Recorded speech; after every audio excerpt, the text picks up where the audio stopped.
Frame மற்றும் சகோதரர் Anthony பிரபு அவர்கள் ஜெபத்துக்காக எல்லா அன்பு கூறிய பரிசுத்தவான்கள், அன்புக்குரிய சகோதரர் மற்றும் சகோதரிகள், ஆஹ், அநேக எக்லீஷியாஸ், தூத்துக்குடி, நாகர்கோயில், மார்த்தாண்டம், தென்காசி மற்றும் திருநெல்வேலியிலிருந்து உங்க அனைவருக்கு வரவேற்கிறோம்.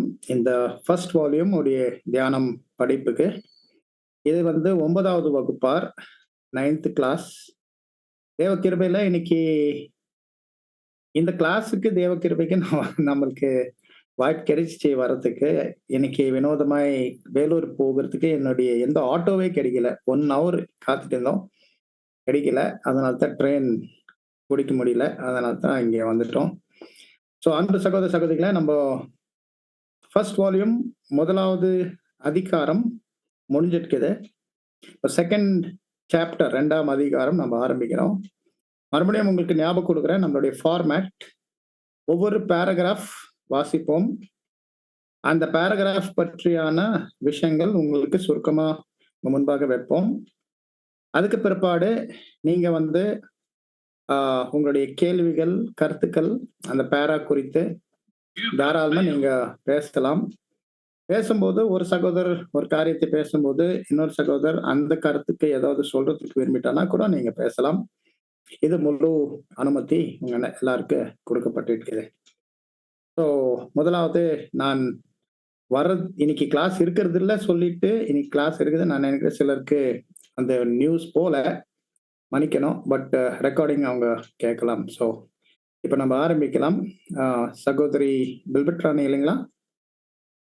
இருக்கிறேன் பிரதர். வணக்கம் பிரதர். வணக்கம் சிஸ்டர். வணக்கம் சிஸ்டர். நீங்க வாசிக்கலாம் சிஸ்டர். சரி, ஓகே பிரதர். அத்தியாயம் 2.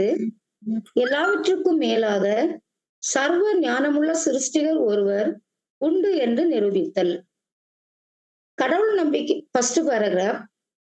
கடவுள் நம்பிக்கை இல்லாதவர்களையும் சந்திரகவாதிகளையும் கூட நமக்கு தெரிந்த காரியங்களை வைத்து தெரியாதவைகளை பற்றி அறிவுக்கேற்ற பிரகாரமாகவும் நிதானமாகவும் எடுத்து சொல்லும் போது அவர்கள் அறிவிற்கு ஏற்ப யோசிப்பவர்களாக இருந்தால் அவர்களை சத்தியத்தில் வழிநடத்தலாம் என்றாலும் தேவ திட்டங்களையும் நோக்கங்களையும் நேரடியாக வெளிப்படுத்தினால் ஒழிய மனிதர் சத்தியத்தை குறித்து உறுதியற்ற முடிவுகளையே எடுக்க நேரிடும் என்பதே உண்மையாகும்.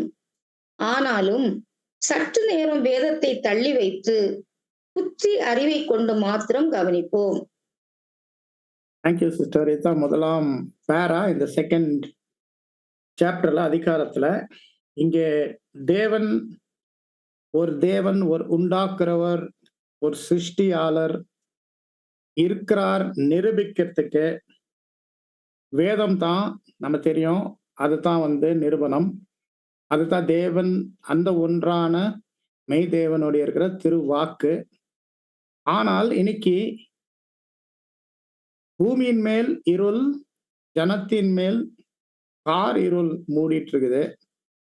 இருந்தாலும் ஒரு புத்தியுள்ள தேவன், ஒரு புத்தியுள்ள ஞானமுள்ள சிருஷ்டியாளர் இருக்குது என்று கண்டிப்பா தேடுறவருக்கு அவருக்கு கிடைக்கும் அநேக நிரூபணம். இப்போ வேதத்தை விட்டுட்டு, வேதம் இல்லாம இந்த காரியத்தை எப்படி வெளிப்படுவது நம்ம அடுத்து பேரால பார்ப்போம்.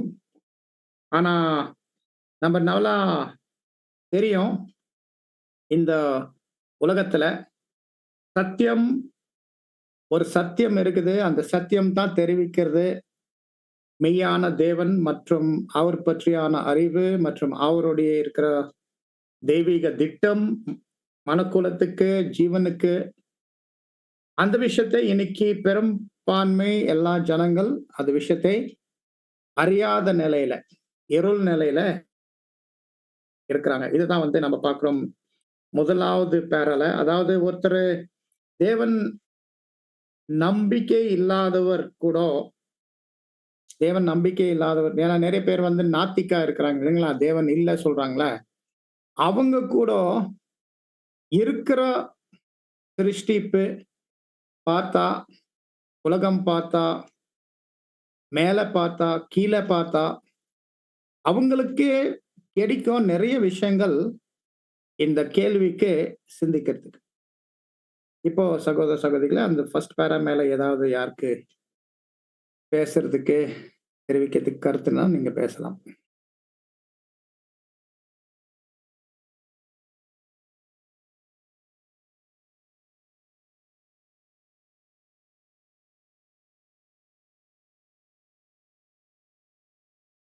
சரி தொடரலாம். செகண்ட் பேரா. செகண்ட் பேரா, ஒருவன் தன் கண்களாலோ அல்லது தொலைநோக்கியின் மூலமாகவோ வானத்தை நோக்கினால் அங்கே உள்ள எண்ணற்ற சிருஷ்டிகளையும் அவைகளின் ஒழுங்கையும் அழகையும் ஒற்றுமை வேற்றுமைகளையும் பார்க்கும்போது அவைகளை ஞானத்திலும் வல்லமையிலும் மிக உயர்ந்த சிருஷ்டிகர் ஒருவரே உருவாக்க முடியும் என்பதை சந்தேகித்து இவை அனைத்தும் எந்த ஒரு சிருஷ்டிகர் இன்றி தானாக உருவாகி விட முடியாது என சிருஷ்டிப்பின் தன்மைகளை நியாயமாக புரிந்து கொள்ளாமல் தள்ளி விடுகிறவரை குறித்து வேதம் தேவன் இல்லை என்று மதிகேடன் தன் இருதயத்தில் சொல்லிக் கொள்கிறான் என கூறுகிறது. இருந்த போதிலும் அறிவுபூர்வமாக யோசிக்கும் எந்த ஒரு மனிதனும் வேதம் சொன்ன இவ்வார்த்தையானது உண்மை என்ற முடிவுக்கு வருவான். எந்த ஒரு பொருளும் தகுந்த காரணத்தினாலேயே உண்டாக்கப்படுகிறது என்பது யதார்த்தமான உண்மை. ஒவ்வொரு செடியும் அதன் பூக்களும் கூட கடவுள் ஒருவர் உண்டு என்பதை அநேக புஸ்தகங்கள் போல் சாட்சி தருகின்றன. அவைகள் அமைப்பில் அற்புதமாயும், தோற்றத்தில் அழகாயும், இணைப்பில் வினோதமாயும், மனித ஞானத்திற்கும் சக்திக்கும் மேலான ஞானத்தையும் சக்தியையும் குறித்து பேசிக்கொண்டே இருக்கிறது. அவ்வாறு இருக்கும்போது ஒழுங்காகவும் இவ்வளவு நேர்த்தியாகவும் இசைவாகவும் படைக்கப்பட்ட இயற்கையானது தானாக தோன்றினது என கூறும் மனித ஞானத்தையும் அவர்களுடைய நன்றியில்லா நிலைமையையும் கவனிக்கும் போது எந்த அளவுக்கு குறுகிய பார்வையுடையவர்களாக மனிதன் இருக்கிறான் என்று தெரிகிறது. இயற்கையானது இவ்வளவு நேர்த்தியாக அமைக்கப்பட்டு ஒரு கட்டளைக்குள் செயல்படுவதை உணர்ந்தும் அவ்வண்ணம் அமைக்கப்பட ஒரு புத்தி உள்ள சட்ட நிபுணர் தேவையில்லை என்று சொல்வது எவ்வளவு தவறான கருத்து. Thank you brother. பெரிய பெரிய கேள்விகள் சகோதரர் வைக்கிறாரு. தேவன் பற்றி சிந்திக்கும் போது ஒரு சிருஷ்டியாளர் இருக்கணும். இவ்வளோ அழகான இயற்கை இருக்கு. வானங்கள் பார்த்தா இவ்வளோ ஆச்சரியமான காட்சி. இதெல்லாம் சிருஷ்டிகள். கண்டிப்பா ஒரு சிருஷ்டியாளர் இருக்கணும். இந்த எல்லாம் இருக்கிற சிருஷ்டிகளுக்கு ஒரு ஒழுங்கு இருக்கு, ஒரு வேற்றுமை இருக்குது, ஒரு ஐக்கியம் இருக்குது. கண்டிப்பா இதுக்கு பின்னாடி ஒரு ஞானம் இருக்கணும். ஒரு ஞானம் உள்ள சிருஷ்டி ஆளர் இருக்கணும். இதெல்லாம் தேவன் அப்பயே வச்சிருக்கிறார் இந்த காரியத்தை. அவருடைய வேதம் இல்லாத இருந்த போதிலும் கூட இந்த மாதிரி இருக்கிற காட்சி பார்க்கும்போது, இந்த மாதிரி இருக்கிற சிருஷ்டிகள் பார்க்கும்போது, அந்த சிருஷ்டிகளுக்குள்ள இருக்கிற அழகு, அந்த சிருஷ்டிகளுக்குள்ள இருக்கிற ஒழுங்கு, அந்த சிருஷ்டிகளுக்குள்ள இருக்கிற தேவன் வச்சிருக்கிற ஞானம் பார்க்கும்போது ஒரு மதிஹீனர் தான், ஒரு முட்டாள் தான் அவர் சொல்வாரு, இல்ல இதெல்லாம் தானா வந்துச்சு, இதுக்கு ஒரு தேவனே இல்ல. வசனத்துல வாசிங்க, சங்கீதம் 14:1. சங்கீதம் 14 வசனம் 1. கர்த்தாவே எதுவரைக்கும் என்னை மறந்திருப்பீர்? இல்ல தேவன் இல்லை என்று மதிகெட்டவன் தன் இருதயத்தில் சொல்லிக் கொள்ளுகிறான். அவர்கள் தங்களை கெடுத்து அருவருப்பான கிரியைகளை செய்து வருகிறார்கள். நன்மை செய்கிறவன் ஒருவனும் இல்லை. ஒரு மதியற்ற, அதாவது ஒரு முட்டாளான யார்னா அவரு வந்து சுத்தமா அவருடைய கண்கள் மூடிட்டு இருக்கிற நிலையில இருக்கிறார். ஏனென்றால் தேவன் எப்படி வச்சிருக்கிறார் மனுஷனுக்கு, தேவனுடைய நேரடிய வேதத்தின் அறிவு இல்லாத இருந்தாலும் கூட எப்படி வச்சிருக்கிறார் தேவன்னா, வாசிங்க சங்கீதம் 19 வசனம் 1 முதல் 4 வரை. சங்கீதம் 19 வசனம் 1 முதல் 4 வரை. வானங்கள் தேவனுடைய மகிமையை வெளிப்படுத்துகிறது. ஆகாய விரிவு அவருடைய கரங்களின் கிரியையை அறிவிக்கிறது. பகலுக்கு பகல் வார்த்தைகளை பொழிகிறது. இரவுக்கு இரவு அறிவை தெரிவிக்கிறது. அவைகளுக்கு பேச்சும் இல்லை, வார்த்தையும் இல்லை, அவைகளின் சத்தம் கேட்கப்படுவதும் இல்லை. ஆகிலும் அவைகளின் சத்தம் பூமி எங்கும், அவைகளின் வசனங்கள் பூச்சக்கரத்து கடைசி வரைக்கும் செல்லுகிறது. அவைகளில் சூரியனுக்கு ஒரு கூடாரத்தை ஸ்தாபித்தார். இந்த வசனங்களுடைய சாட்சியை என்ன சொல்லுது பாருங்க. அப்போ ஒரு சத்தம் இல்லாத ஒரு பாஷை, ஒரு சத்தம் இல்லாத ஒரு ஆச்சரியமான சாட்சி இயற்கையிலேயே வெளிப்படுது, வானங்களே வெளிப்படுது. அப்ப கண்டிப்பா தேவன் வேதம் இல்லாத இருந்தா கூட, அந்த அறிவு இல்லாத இருந்தா கூட, ஒரு தேவன் இருக்கிறார் என்கிற ஒரு உறுதியான ஒரு சூழ்நிலை ஒவ்வொரு மனிதனுக்கு முன்பாக நிக்குதுன்ட்டு நம்ம பார்க்கிறோம். இப்போ சகோதர சகோதரிகள், நீங்க உங்க கருத்துகள், கேள்விகள் தெரிவிக்கலாம்.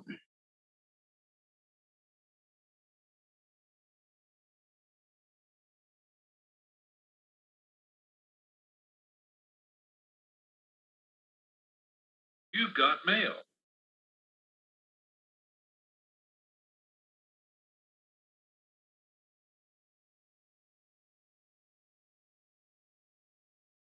Brother, clear brother. ஆமா தெரியும். சிம்பிள் தான் இருக்கு. தொடரலாமா? மற்ற சகோதரி யாருக்கு புரியல கூட நீங்க சொல்லலாம்.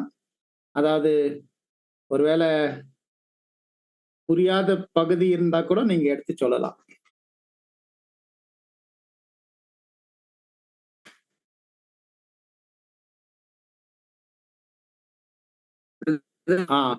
சுரேஷ் தூத்துக்குடி. சொல்லுங்க. வணக்கம் பிரதர். பிரதர், இதுல வந்து இப்போ இது எல்லாமே தேவனால சிருஷ்டிக்கப்பட்டது அப்படிங்கிறது வந்து நமக்கு நிரூபணமாகுது. அதே நேரத்துல இது வந்து தேவனால உருவாகல, தேவன் இல்லை அப்படின்னு சொல்ற வேதம் சொன்ன இந்த வார்த்தை வந்து உண்மை என்ற முடிவுக்கு வர்றவங்க, அறிவுபூர்வமா யோசிக்கிறவங்க அந்த முடிவுக்கு வருவாங்க, தேவனால உருவாக்கப்பட்டது அப்படின்னு. தேவன் இல்லைன்னு அவங்க சொல்ல மாட்டாங்க. அப்படிங்கும்போது சொல்லுங்க. இப்ப வந்து இப்போ அதிகமா படிச்சவங்க கூட கொஞ்சம் அறிவுல கூடினவங்க தானே பிரதர். இப்ப நமக்கு மேல அறிவாளிகள் நிறைய இருக்காங்க உலகத்துல, சயின்டிஸ்ட் நிறைய படிப்பாளிகள் நிறைய இருக்காங்க. அப்ப அவங்க கூட வந்து இந்த எல்லாமே இயற்கையின் படி அப்படி இப்படிங்கிற ஒரு இதை தானே பிரதர் யோசிக்காங்க. அவங்க வந்து இதை ஏற்றுக்கொள்ள மாட்டேங்காங்களா ஏன் பிரதர்? வணக்கம். இது விஷயம் வந்து இப்ப ஏற்றுக்கொள்றது இல்ல அந்த கேள்விக்கு நம்ம போல. ஏன்னா அதுக்கு நம்ம நல்லா தெரியும். அதுக்கு விஷயம் வந்து விசேஷமாய் தேவனுடைய பரிசுத்த ஆவி தேவைப்படுது. ஆனால் இங்கே பிரதர் என்ன சொல்றான்னா, ஒரு சாதாரண மனுஷன், ஒரு தேவனுடைய புத்தகத்துக்கு அறிமுகம் இல்லாத மனுஷன், ஒரு தேவன் பற்றி தெரியாத மனுஷன், அவரு நேர்கண்ணு திறந்து இயற்கையே பார்த்தா, இயற்கையோட இருக்கிற செயல்பாடு பார்த்தா, அல்லது மேல வானத்தை பார்த்து வானத்தோட இருக்கிற சிருஷ்டிகள் பார்த்தா, அது பற்றியான அறிவு கொஞ்சம் வாங்கிட்டா, கண்டிப்பா ஒரு கேள்வி வரும். இதெல்லாம் எப்படி? இதெல்லாம் சும்மாவே வந்துச்சா? ஆனா இருக்கிறாங்க ஜனங்கள், ஆமா சும்மாவே வந்துச்சு சொல்றதுக்கு. அப்ப அது என்னன்னா, அவங்க எல்லாம் வந்து எப்படி இருக்குன்னா, அவங்க மனக்கண், அதாவது எப்படி சொன்னா வழக்காடுற கண், அந்த ரீசனிங் ஐ, அந்த அண்டர்ஸ்டாண்டிங் வந்து அவங்களுக்கு அது செயல்படுறதே இல்லை. இருக்கிறாங்க அந்த மாதிரி ஜனங்கள். ஆனா பெரும்பான்மை இருக்கிற ஜனங்களுக்கு பிரதர் என்ன எழுதுறாருன்னா, வேதம் இல்லாத, வேதத்துடைய சாட்சி இல்லாத, தேவன் பற்றியான வேதத்தின் சாட்சி இல்லாத இருந்தா கூட அவங்க வெறும் இயற்கை பார்த்தா, அவங்க வானத்தை பார்த்தா, அவங்களுக்கு கண்டிப்பா அவங்களுடைய கேட்கிற சந்தேகமான கேள்விக்கு பதில் கிடைக்கும். Thank you brother. But Suresh brother, நீங்க சொல்ற மாதிரி சில இருக்கிறாங்க ஜனங்கள் ரொம்ப குருடான நிலையில, அவங்க பேசுற பேச்சு பார்த்தாக்கா ரொம்ப ஆச்சரியமா இருக்குது. தேவனே இல்ல சொல்லிடுவாங்க. அதான் பிரதர், அறிவுபூர்வமாக யோசிக்கும் எந்த ஒரு மனிதனும் அப்படிங்கும்போது எல்லாருமே அதுக்குள்ள அடங்கிடுறாங்கல்ல பிரதர். அது என்ன அர்த்தம்னா, அறிவு இல்ல நிறைய பேருக்கு. அறிவுபூர்வமாக நிறைய பேருக்கு அறிவு இல்லதான் நம்ம சொல்லணும். நிறைய பேர் அவங்களுடைய அறிவை பயன்படுத்த மாட்டேங்கிறாங்க.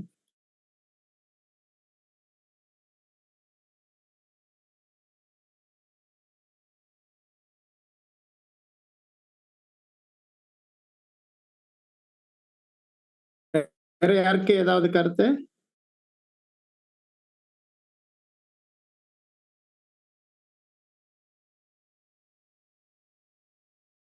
சொல்லலாமா? நெக்ஸ்ட் பேரா வந்து ஒரு சப்டைட்டில், ஒரு சின்ன தலைப்பு. அது என்னன்னா, அந்த எவல்யூஷன் கொள்கை பத்தி பேசுது. எவல்யூஷன் கொள்கை வந்து எப்படி டார்வின் கொண்டு வந்தாரு, ஒன்னொன்னு சிருஷ்டிப்பு வந்து ஒன்னொன்னா ரூபம் மாறி மாறி மாறி வருது. அந்த இருக்கிற கொள்கை பத்தி இப்ப நம்ம படிக்க போறோம். இந்த சின்ன தலைப்பு, evolution theory is still A theory.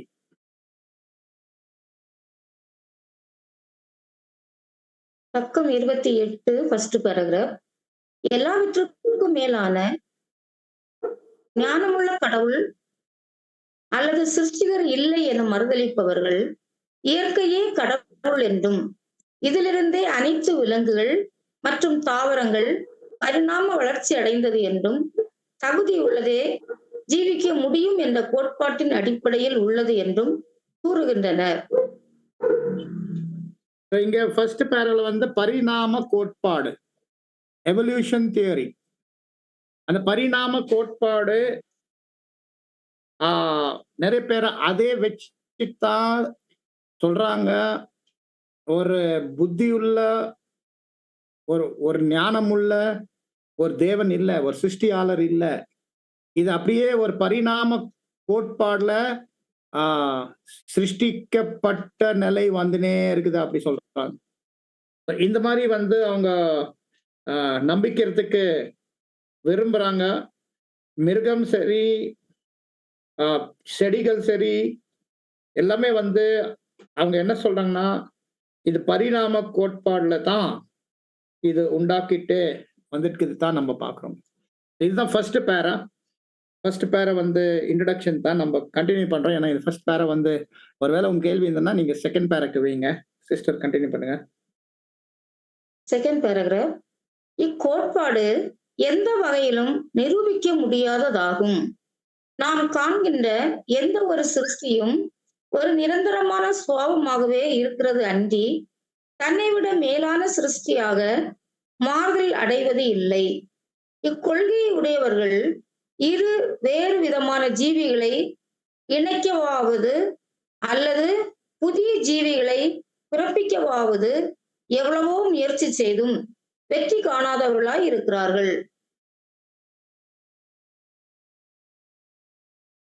இங்கே வந்து நம்ம பார்க்கிறோம், இந்த பரிணாம கோட்பாடு குறித்து பிரதர் எழுதுறாரு. இந்த மாதிரி ஒரு கோட்பாடு இருக்கு. ஆனா அதிகமான ஒரு நிரூபணம், எவிடன்ஸ் சிருஷ்டிப்புகள் மத்தியில இது காணப்படுறது இல்லை. சில சின்ன சின்ன காரியங்கள் இருக்கு. ஆனா அது வந்து ஒரு பெரும்பான்மையில எல்லா இயற்கையில அப்படித்தான் காணப்படுது, நம்ம சொல்ல முடியாது. சகோதர சகோதரிகள் ஏதாவது சொல்லணும்னா நீங்க பேசலாம். பட் இதெல்லாம் சிம்பிள் மேட்டர்ஸ் தான்.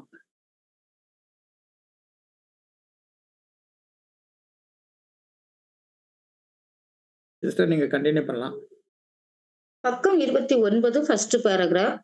ஒரு வகை சிருஷ்டி வேறொரு வித சிருஷ்டியாக மாறியதற்கு உதாரணமே இல்லை. சில மீன்கள் இறக்கை உடையவனாய் தண்ணீருக்கு வெளியே சில மணித்துளிகள் பறந்தாலும், சில தவளைகள் ஓர் விதமாய் பாடக்கூடியவையாயினும், இவைகளில் ஒன்றாவது இதுவரையிலும் பறவைகளாக மாறினது இல்லை. சில விஷயங்களில் மனிதனைப் போன்றே சில மிருகங்கள் இருப்பினும், இவைகளில் ஒன்றாவது மனிதனாக மாறினது இல்லை.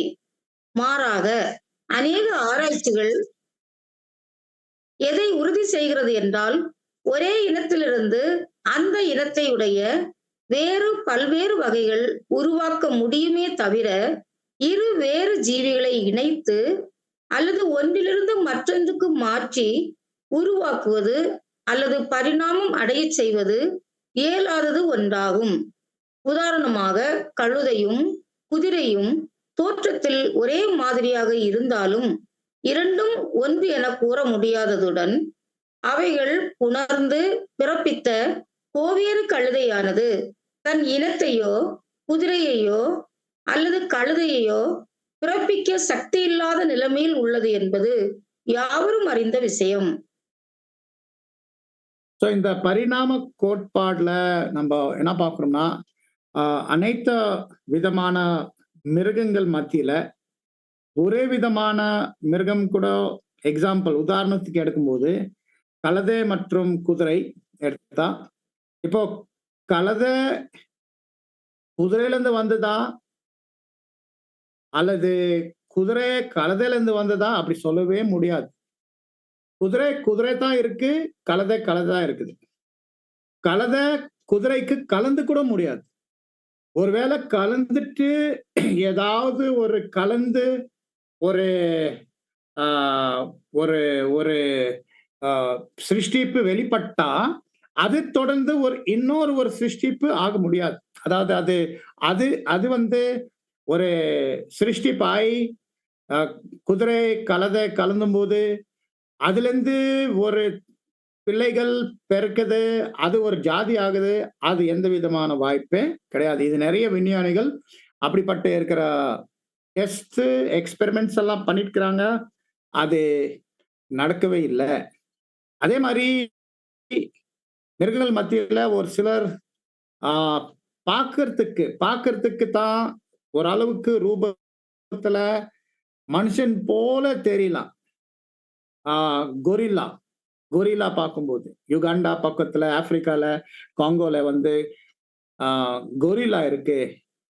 கொரில்லா மண்டை பார்த்தா, கண்கள் பார்த்தா, முகம் பார்த்தா, கையை காலை பார்த்தா ஓரளவுக்கு மனுஷன் மாறி தெரியலாம். ஆனா ஒரு காலம் மனுஷன் கொரில்லால இருந்து மாறி மனுஷன் ஆயிட்டான், அப்படிப்பட்ட எந்த விதமான நிரூபணம் எவிடன்ஸ் இல்ல. இந்த மாதிரி இது பரிணாம கோட்பாடு ஒரு கோட்பாடு இருந்தா கூட இந்த கோட்பாடு வந்து எந்த விதமான இருக்கிற ஒரு சத்தியம் அல்லது நடக்கிற விஷயம் இயற்கையில இது வரைக்கும் நிரூபிக்க முடியல. இது வேற ஒரு கோட்பாடு தான். அதாவது கோட்பாடு சொல்லும் போது யார் பேசுறாங்க, டார்வின்ல இருந்து முதல் கொண்டு இன்னைக்கு இருக்கிற அநேக ஞானிகள் கூட, ஆனா ஒரு நிரூபணம் இல்லை, ஒரு எவிடன்ஸ் இல்லை. அதாவது சிருஷ்டிப்பு இந்த இந்த பரிணாம கோட்பாடுல மாறின் ரூபம் மாறின் வருது ஒரு சிருஷ்டிப்பு, எந்த விதமான இருக்கிற நிரூபணம் எவிடன்ஸே இல்லை. இது ஒரு கோட்பாடு இருக்குது, ஆனா இது கோட்பாடுக்கு எந்த விதமான சத்தியம் கிடையாது. இப்போ சகோதர சகோதரிகள், ஏன்னா இந்த பரிணாம கோட்பாடை வச்சு அந்த விஞ்ஞானிகள் என்ன சொன்னா, இல்ல ஒரு புத்தியுள்ள சிருஷ்டியாளர் இல்ல, இது எல்லா சிருஷ்டிப்பு வந்து யாரோ ஒரு தேவன் சிருஷ்டித்தார், அது இல்ல, இது பரிணாம கோட்பாடை வச்சுதான் தேவன் இருக்கிறார் என்கிற அந்த சத்தியத்தை நிராகரிச்சுங்கிறான்.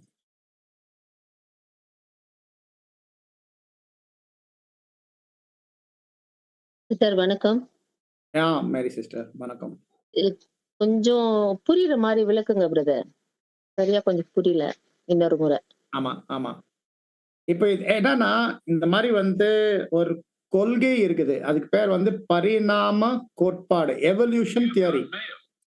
அந்த எவல்யூஷன் தியரி, அந்த பரிணாம கோட்பாடு இது என்ன சொல்றாங்கன்னா, அ சிருஷ்டிகள் எல்லாமே யாரோ ஒரு தேவன் வந்து படைத்தாரு.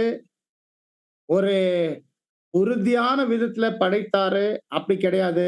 மாறாக சிருஷ்டிகள் வந்து பரிணாம கோட்பாடுல ரூபம் மாறி மாறி வந்தது. உதாரணத்துக்கு சொல்றாங்க, மனுஷன் எப்படி இருந்தார் முன்னன்னா கொரில்லா மாறி. காலப்போக்குல நிறைய காலப்போக்குல அந்த கொரில்லா ரூபத்திலிருந்து மனுஷன் ரூபத்தை மாறிட்டாங்க. இதே மாதிரி வந்து அவங்க உதாரணம் காமிக்கிறாங்க, குதிரை, அப்புறமா கழுதை. இது எப்படி இது பரிணாம கோட்பாடுக்கு உதாரணம் பயன்படுத்தலாம். ஆனா உண்மை என்ன தெரியுங்களா? எந்த விதமான எவிடன்ஸ் நிரூபணம் இந்த மாதிரி ஆலோசனைக்கு எல்லாமே இல்லை. ஓகே. Thank you brother. புரிஞ்சுட்டீங்க? புரிஞ்சிச்சு பிரதர். புரிஞ்சிச்சு. Thank you brother. மற்ற சகோதர சகோதரி கூட உங்க கருத்துக்கள் பேசலாம் இந்த விஷயத்தை குறித்து.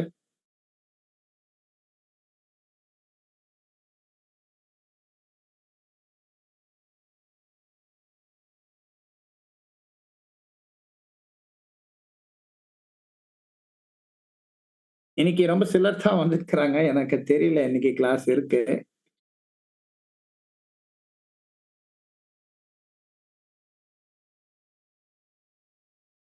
தொடரலாமா?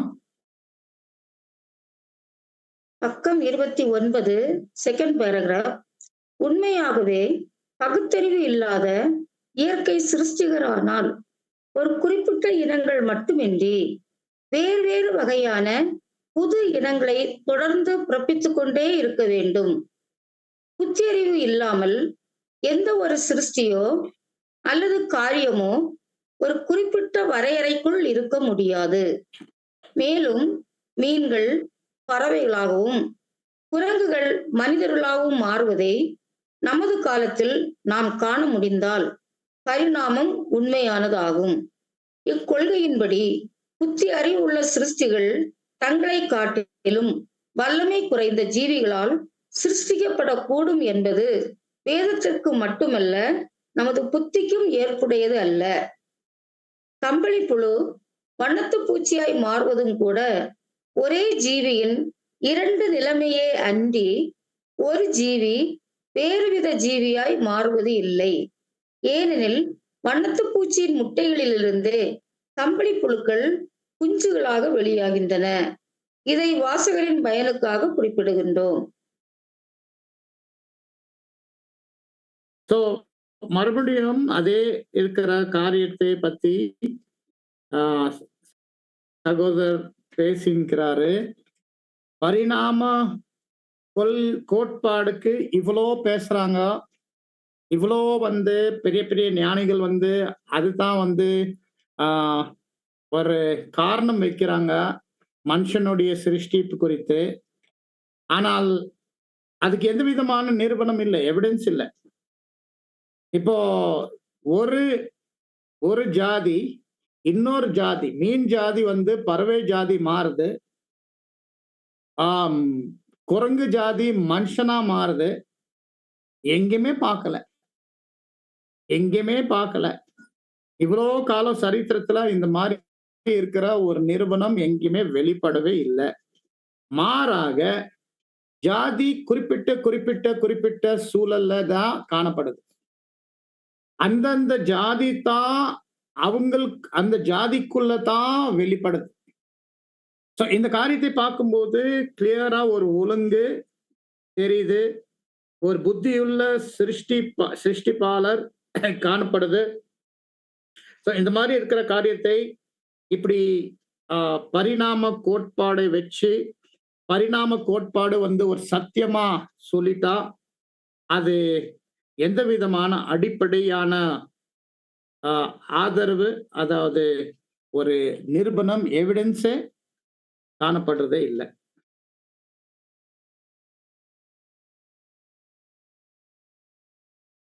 இது குறித்து ஏதாவது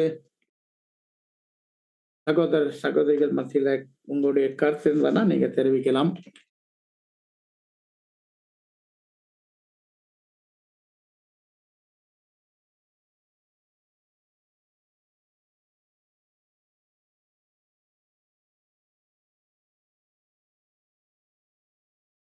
தொடரலாமா?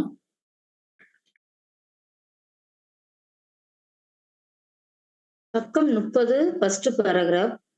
ரெண்டு விதமான மனிதனை வாதங்கள் இப்ப நம்ம பார்க்க போறோம். ஒரு வாதம் வந்து பரிணாம கோட்பாடுக்கு ஆதரவா பார்க்க போறோம். அப்புறமா நெக்ஸ்ட் வாதம் பார்க்க போறோம், பரிணாம கோட்பாடுக்கு விரோதமா பார்க்க போறோம். இப்போ பரிணாம கோட்பாடுக்கு இசைவு, ஆதரவா இருக்கிற வாதங்கள், ஆர்குமெண்ட்ஸ் தட் ஃபேவர் எவல்யூஷன் நம்ம பார்க்கலாம் சிஸ்டர். மனிதனை தவிர சிருஷ்டிப்பு பற்றிய ஒரு பரிணாம வளர்ச்சி கொள்கை உள்ளது என்பதற்கு கடுமையான தடை ஏதும் எழவில்லை. இக்கருத்தை விளக்க வேண்டுமானால் ஒவ்வொரு இனமும் தற்காலத்தில் நாம் காண்கிறபடி தன் தன் நிலைமையில், சுபாவத்தில் அல்லது வகையில் உறுதியானதும் மாற்ற முடியாததாகவும் இருந்தாலும் முற்காலத்தில் இவைகளெல்லாம் தனித்தனி இனமாக சிருஷ்டிக்கப்படாமல் பூமியிலிருந்து உற்பத்தியாகி தங்கள் இனம் படிப்படியாக பரிணாம வளர்ச்சி அடைந்து ஒரு பூரணத்தை எட்டியவுடன் அந்த வகைகளோ அல்லது சுபாவங்களோ எக்காலத்திலும் மாறாமல் அதே போன்று இருக்கும். இக்கொள்கையானது இப்போது ஒரு வரையறைக்குள் இருக்கும் எந்த ஒரு சிருஷ்டியும் இப்போதைய நிலைமையில் சிருஷ்டிக்கப்படாமல் இவைகள் அனைத்தும் பூமியிலிருந்து படிப்படியாக ஒரு இனத்திலிருந்து மற்றொரு இனத்திற்கு வளர்ச்சி அடைந்திருக்கலாம்.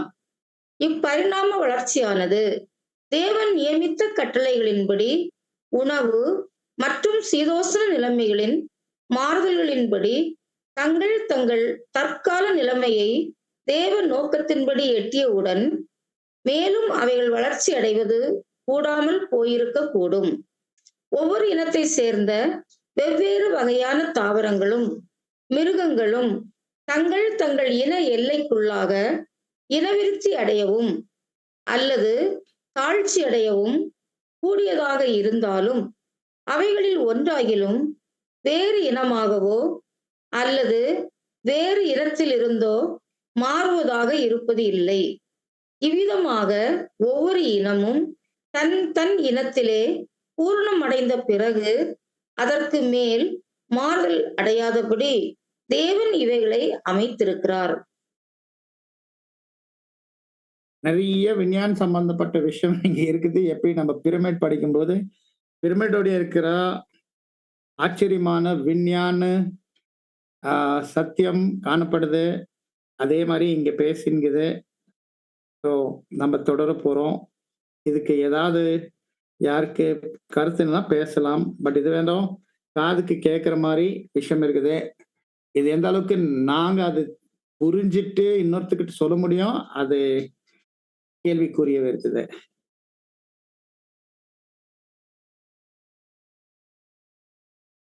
இப்போ இது வந்து வாதங்கள் பரிணாம கோட்பாடுக்கு ஆதரவு. அதாவது ஒரு ஜாதிக்கு இன்னொரு ஜாதிக்கு உருவத்தை பார்க்கும்போது ஒரே விதமான இருக்கிற அங்கங்கள் இருக்கு அப்படி பேசி கொண்டு வருது. ஆனா தேவன் தான் அப்படி பண்ணு பல ஜாதிகள் மத்தியில ஒரே விதமான உருவம் கூட அவர் உருவாப்பாரு. அதெல்லாம் விஷயம் வந்து நம்ம பார்த்துருக்கிறோம். இப்போ நம்ம வாதங்கள் பார்ப்போம். இந்த பரிணாம கோட்பாடுக்கு விரோதமாய், அதாவது ஆர்குமெண்ட்ஸ் அகென்ஸ்ட் எவல்யூஷன்.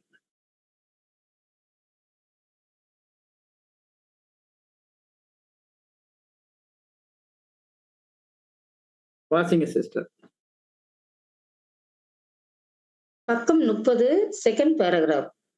மனிதன் சிருஷ்டிக்கப்படுவதற்கு முன்பே இப்போதிருக்கும் பல்வேறு வகையான உயிரினங்களின் உற்பத்திக்கு காரணமாயிருந்த தாவர விலங்கினங்கள் அழிந்து போயிருக்க கூடும். பூமிக்கு அடியில் மிக ஆழமாக உள்ள அம்மாதிரியான உயிரினங்களின் எலும்பு கூடுகளும் கல் ரூபமாக மாறின தாவரங்களும் இக்கொள்கையை ஆதரிக்கின்றன. இக்கொள்கையானது மற்ற உயிரினங்கள் பொதுவாக பரிணாம வளர்ச்சி அடைந்ததைப் போல் மனிதன் தோன்றாமல் அவன் வேதத்தின்படி தேவனுடைய நேரடியான பரிபூர்ண சிருஷ்டியாகவும் சிருஷ்டிகருடைய சாயலின்படி உருவாக்கப்பட்டவன் என்பதை மறக்கவும் தள்ளிவிடுகிறதும் இல்லை.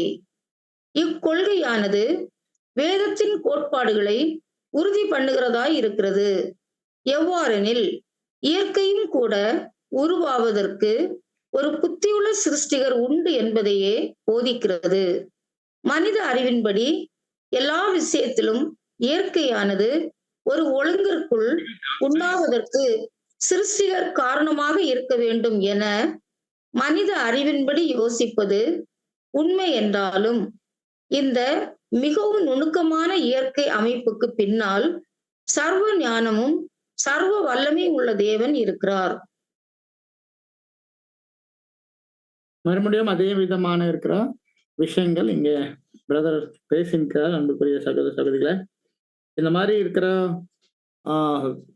காரியங்கள் நம்ம சிந்திக்கணும். இதுதான் சிருஷ்டிப்புல காணப்படுது. தேவனுடைய சிருஷ்டிக்கிற விதம் இங்கே சொல்லப்படுது. இதுதான் காரியங்களே இங்கே இருக்குது. மறுபடியும் இங்கே ஏதோ பேசுறதுக்கு இது வந்து ஒரு சயின்ஸ் கிளாஸ் இல்லை. அதனால தான் நம்ம கண்டினியூ பண்ணுவோம். பக்கம் 31 ஃபர்ஸ்ட் பேராகிராஃப். நம்மை சுற்றியுள்ளவை மாத்திரம் அல்ல, நமக்குள்ளேயே உள்ளதான, அதாவது நாமே வியக்கத்தக்கதான, புரிந்து கொள்ள முடியாத, நம்முடைய உடலிலும் மனதிலும் உள்ளதான சக்தியுமே புத்தி அறிவுள்ள சிருஷ்டிகர் ஒருவர் இருக்கிறார் என நிரூபிக்கிறது. நாம் இயற்கை என அழைப்பதையும் இவரே வடிவமைத்து உருவாக்கி உள்ளார். அவரே இயற்கையின் சட்ட திட்டங்களை உருவாக்குவதுடன் அதிலுள்ள அழகையும் ஒற்றுமையையும் பார்த்து நாம் அவரை புகழுகிறோம். இவரே நம் புத்திக்கும் அறிவுக்கும் எட்டாத ஞானத்தினால் அண்ட சராசரத்தை திட்டமிட்டு தம் வல்லமையினால் அவைகளை தாங்கி வழிநடத்தி வருவதால் இவரையே தொழுது வணங்குகிறோம். இப்போ இதெல்லாம் விஷயங்கள் நம்ம பார்க்கிறோம். பேசுகிறார் அந்த காரியங்கள். மறுபடியும் இது மேல ஏதாவது கேள்வி யார்கிட்ட இருந்தனா நீங்க பேசலாம்.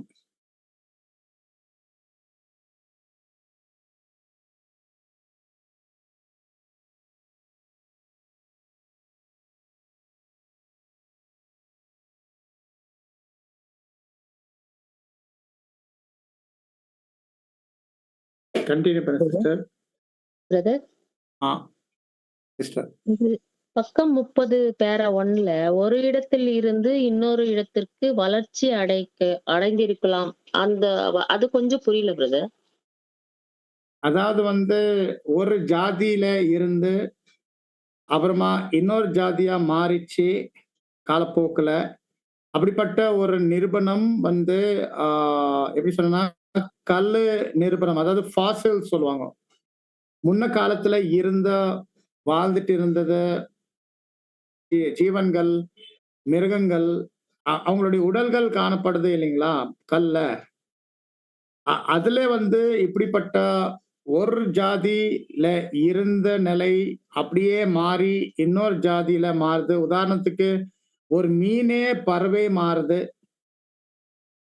ஒரு ஒரு குரங்கு வந்து மனுஷனா மாறுது,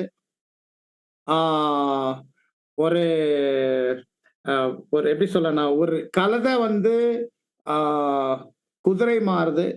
இப்ப பாருங்க, இப்ப கழுதை தான் குதிரை மாறி சொல்லிட்டானா, ஆப்பிரிக்கால போனா அங்க ஜீப்ரா இருக்குது, அது கூட குதிரை மாதிரி தான் இருக்குது. சோ இப்படி தேவன் என்ன பண்ணிருக்கிறான்னா, ஒரே விதமான உருவத்துல பலவிதமான வேறிற்றமை, அதாவது வெரைட்டி அவர் வந்து பண்ணிருக்கிறதா நம்ம பார்க்கிறோம். பட் இது ஜீப்ராவே குதிரை மாறலாம், குதிரை வந்து ஜீப்ரா மாறலாம். அது வந்து எங்கேயுமே ஒரு நிரூபணம், ஒரு எவிடன்ஸே கிடையாது. அந்த மாதிரி முயற்சி பண்ணா கூட ஒரு வரம், ஒரு பலனு அத, ஆனா அது ஒரு தனி ஜாதி ஆக முடியாது. உதாரணத்துக்கு டைகருக்கு லயனுக்கு கிராஸ் பண்ணிட்டாங்க, வந்துச்சு டைகான். ஒரு அளவுக்கு டைகர் பாக்குற மாதிரி ரூபம், லயன் பாக்குற மாதிரி ரூபம். ஆனா அந்த டைகான் இருக்கிற குழந்தை அது பெருசாய் அது மறுபடியும் இன்னொரு டைகான் கொண்டு வர முடியல. அங்கே நிப்பாட்டிச்சு அந்த அந்த பிரயாசம், அந்த ஜாதி, புது ஜாதி உருவாக்குறது.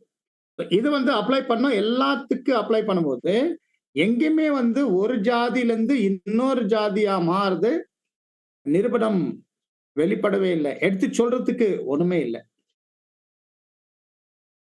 Okay, thank you brother. Clear brother.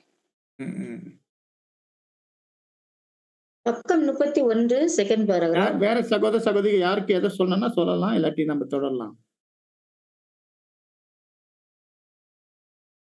சரி, கண்டினியூ பண்ணலாம். பக்கம் 31 லாஸ்ட் பேராகிராஃப். இவ்வளவு வல்லமையுள்ள தேவன் ஒருவர் உண்டென்று உணர்ந்து கொள்கிற யாரும் அதற்கேற்ப அவர் சிநேகமும் அன்பும் உள்ளவர் என்பதை உணராவிடில் அவரை பற்றி நினைக்கும் போதெல்லாம் பயமும் திகிலும் அடைய வேண்டியதாய் இருக்கும். தேவன் ஒருவர் இருக்கிறார் என்றும் அவர் வல்லமையும் ஞானமும் உள்ளவர் என்றும் நாம் எதிலிருந்து அறிந்து கொள்கிறோமோ அதே உண்மையின் மூலம் அவருடைய அன்பையும் அறிந்து கொள்ள முடியும். அவர் நம்மை விட அளவிட முடியாத வல்லமையும் ஞானமும் உடையவர் என்ற முடிவுக்கு தள்ளப்படுகிறோமோ அதை போல அவருடைய சிருஷ்டிகளில் மிகவும் உன்னதமான சிருஷ்டியை விட மேலானவர் என்ற முடிவுக்கும் அறிவுபூர்வமாக தள்ளப்படுகிறோம். ஆகவே மனிதர்கள் மத்தியில் வெளிப்படும் மிக பெரிய அளவிலான அன்பும் நீதியும் சிருஷ்டிகரின் முன்பாக மிக குறைவானதாக இருப்பதோடு மனிதனுடைய ஞானமும் வல்லமையும் மிக மிக குறைந்ததே. இப்படியாக மகா சிருஷ்டிகருடைய குணநலன்களை நம்முடைய மனக்கண்களால் உணர முடியும். அவர் ஞானமும் நீதியும் அன்பும் வல்லமையும் உள்ளவராகவும் அவருடைய மிக உன்னதமான எந்த சிருஷ்டியிலும் காணப்படும் இக்குணங்களை விட அவருடைய குணநலன்கள் அதற்கு மேலாக அளவிட முடியாததாக அவசியம் இருக்க வேண்டும். இங்க இந்த பேரால வந்து நாம பார்க்கிறோம், தேவன் சிருஷ்டிப்புகள் பார்த்தா, சிருஷ்டிப்பு பார்த்தா, இயற்கை பார்த்தா எவ்வளவு பெரிய வல்லமை, எவ்வளவு பிரம்மாண்டமான வல்லமை இங்க வெளிப்படுது. ஆனா இந்த பிரம்மாண்டமான வல்லமை தேவன் கிட்ட இருக்கிறது, அதை பத்தி பேசும்போது கூட கூட தேவன் கிட்ட அன்பு அதே மாதிரி பிரம்மாண்டமான அளவுல இருக்குது கூட நாங்க புரியணும். அதே மாதிரி அவர்கிட்ட பிரம்மாண்டமான அளவுல வந்து அவர்கிட்ட இருக்குது ஞானம், மற்றும் பிரம்மாண்டமான அளவுக்கு அவர்கிட்ட இருக்குது நம்ம பார்க்கிறோம் நீதி. இப்படிப்பட்ட இருக்கிற தேவன் இருக்கிறாரு, இந்த அநேக சிருஷ்டிகள் அவர் சிருஷ்டி பண்ணிருக்கிறாரு. இந்த காரியங்கள் நாம சிந்திக்கும் போது ஒருவேளை நம்ம வந்து ஒரு சிருஷ்டி, ஒரு மனிதன், அவருக்குள்ள ஒரு நல்ல குணம், அவருக்குள்ள ஒரு நல்ல ஞானம், அவர்ல இருந்து ஒரு நல்ல வல்லமை வெளிப்பாடு பார்த்தாக்கா நம்ம ஞாபகம் வைக்கணும், பல பல பல மடங்கு மேல தேவன் இருக்கிறார். சகோதர சகோதரிகள்,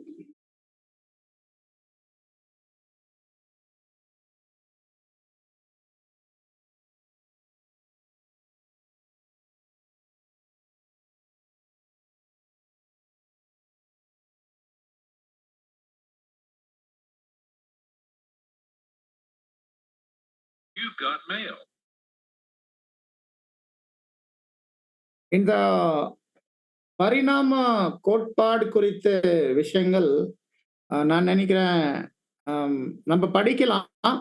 பட் இது மேல வந்து ஏதோ பேசுறதுக்கு ஒண்ணுமே இல்லைன்னு நான் நினைக்கிறேன். நீங்க ஏதாவது இது மேல விரும்புறீங்களா? நீங்க சொல்லலாம். சிஸ்டர் கன்டின்யூ பண்ணுங்க.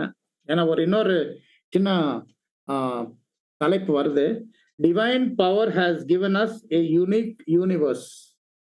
தெய்வீக வல்லமை வந்து நமக்கு ஒரு அண்டாசராசம், ஆச்சரியமான அண்டாசராசரம் சிருஷ்டிப்பே கொடுக்கப்பட்டிருக்குது அப்படி வருது. பட் நீங்க இன்னும் படிங்க. பக்கம் 32 ஃபர்ஸ்ட் பேராகிராஃப். மேலும் மகா மேன்மையான குணநலன்களை உடைய தேவன் ஒருவர் உண்டு என்ற அறிவிற்கு ஏற்புடைய முடிவுக்கு வந்தபின் அவரிடமிருந்து நாம் என்ன எதிர்பார்க்கலாம்? பதில் என்னவெனில், அப்பேற்பட்ட குணநலன்களை உடையவராய் இருக்கும்போது அவைகளை செயல்படுத்தி உபயோகப்படுத்துவதே ஆகும். தேவனுடைய வல்லமையானது அவருடைய சுவாபத்திற்கு ஏற்றாற்போல் ஞானமாக, நீதியாக, பலனளிக்கும் வகையில் உபயோகப்படுத்தப்பட வேண்டும். தேவனுடைய வல்லமையானது எவ்வகையில் பயன்படுத்தப்பட்டாலும் அவருடைய சுவாபத்திற்கும் குணநலன்களுக்கும் எப்போதும் ஒத்துப்போவதோடு அவருடைய அளவில்லா ஞானத்திற்கும் ஏற்புடையதாய் இருக்கும். இது வந்து தேவன் பற்றி, அவருடைய குணலட்சணங்களை பற்றி தெரிஞ்சுக்கும் போது, அவர் இவ்வளவு பெரிய ஒரு சிருஷ்டியாளர்.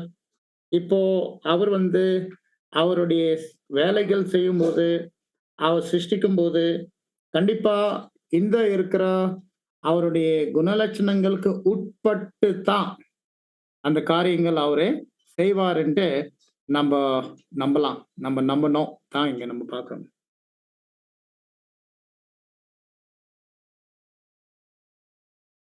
ஏதாவது கேள்வி, கருத்துக்கள் சகோதர சகோதரிகள் மத்தியில?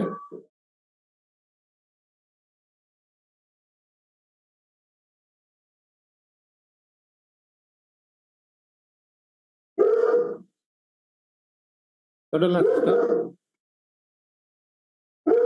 பக்கம் 32 செகண்ட் பேராகிராஃப்.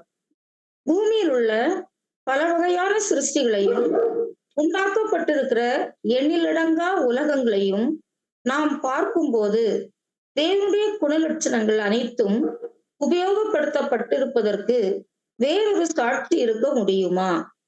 அது மாத்திரம் அல்ல, தேவனுடைய ஞானத்தையும் நீதியையும் வல்லமையையும் அன்பையும் புரிந்து அவருடைய எல்லா சிருஷ்டிப்பின் வேலைகளையும் போற்றக்கூடிய சக்தி உடையவனாக, புத்தி அறிவு உள்ளவனாக மனிதனை சிருஷ்டிக்கும் போதும் அவருடைய குணநலன்கள் உபயோகப்படுத்தப்பட்டிருப்பதற்கு மேல் வேறொரு சாட்சி இருக்க முடியுமா? நமக்கு தெரிந்த உண்மைகளின்படி மேற்சொன்னவைகள் எல்லாம் ஏற்றுக்கொள்ளக்கூடியதே.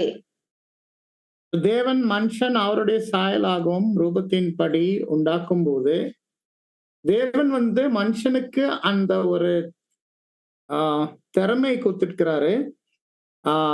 தேவன் பற்றி ஒரு அளவுக்கு புரிஞ்சுக்கிறதுக்கு, அவருடைய குணலட்சணங்கள் பிரகாரமா புரிஞ்சுக்கிறதுக்கு இந்த காரியத்தை இங்க நம்ம பார்க்கிறோம். இது தேவன் வந்து மனுஷனுக்கு அந்த அவருடைய பற்றி, அவருடைய செயல் பற்றி, அவருடைய செயலுடைய இருக்கிற கொள்கை பத்தி, அதாவது அந்த 4 குணலட்சணங்கள் பிரகாரமா எப்படி தேவன் செய்யறாரு, அது மனுஷனே புரிஞ்சுக்கிறதுக்கு, மனுஷனே அதை கிரகிக்கிறதுக்கு தேவன் தான் அந்த திறமையை அவரு கொடுத்திருக்கிறதா இங்க நம்ம பார்க்கிறோம். இது விஷயத்தான் நம்ம பார்க்கிறோம். தேவனுடைய சாயல், அவருடைய ரூபம் குறிக்குது.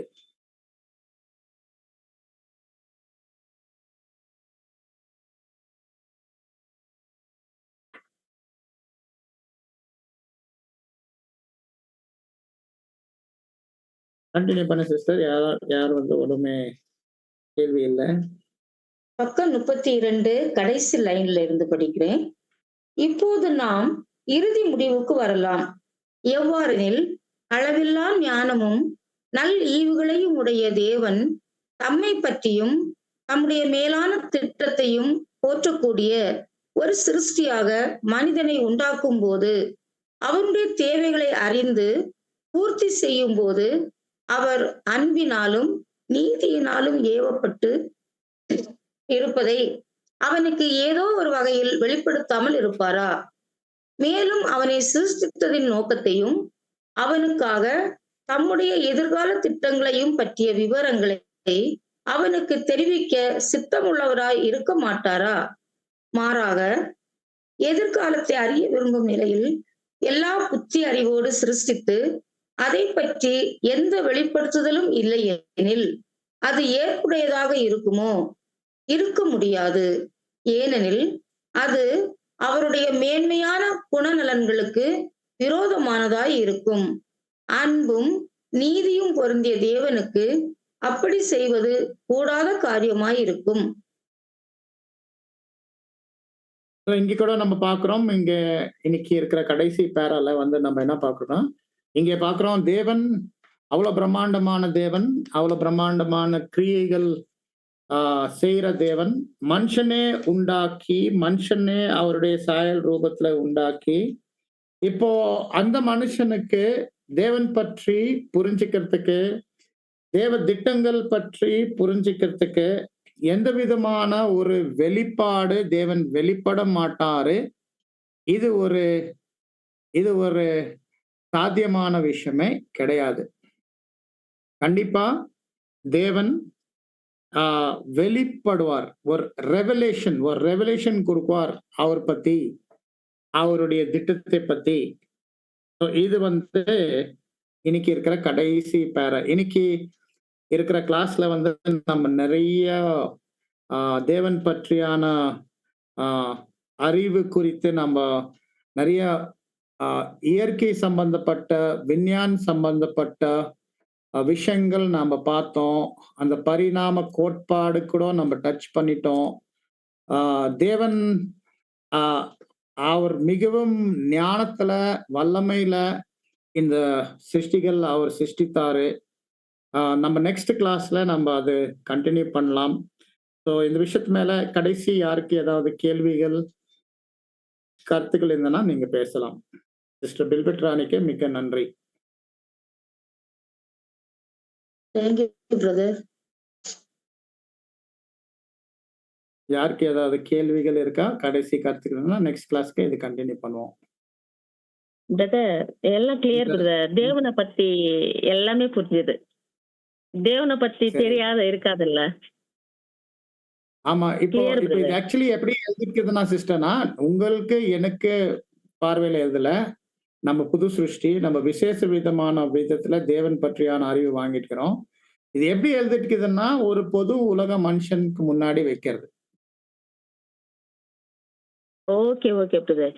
ஒரு பொது உலகத்தின் மனுஷனுக்கு முன்னாடி இது வைக்கும்போது, யாருக்கு தேவன் இல்ல நம்புறாங்க, யார் தேவன் பத்தி தெரியலன்னா, அவர் என்ன நம்பிங்கிறாரு, அந்த நம்பிக்கையை வச்சு அவர்கிட்ட வாதம் பண்றது, டிஸ்கஸ் பண்றது. Okay okay brother. Thank you brother.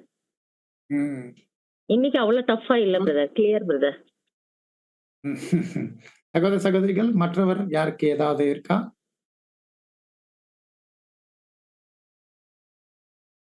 இன்னைக்கு அதிகமா மௌனமாக்குறீங்க.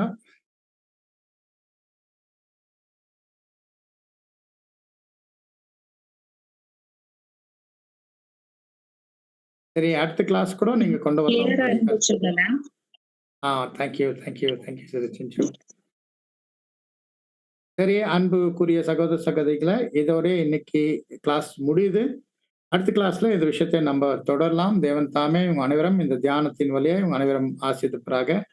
நன்றி. Over to brother frame.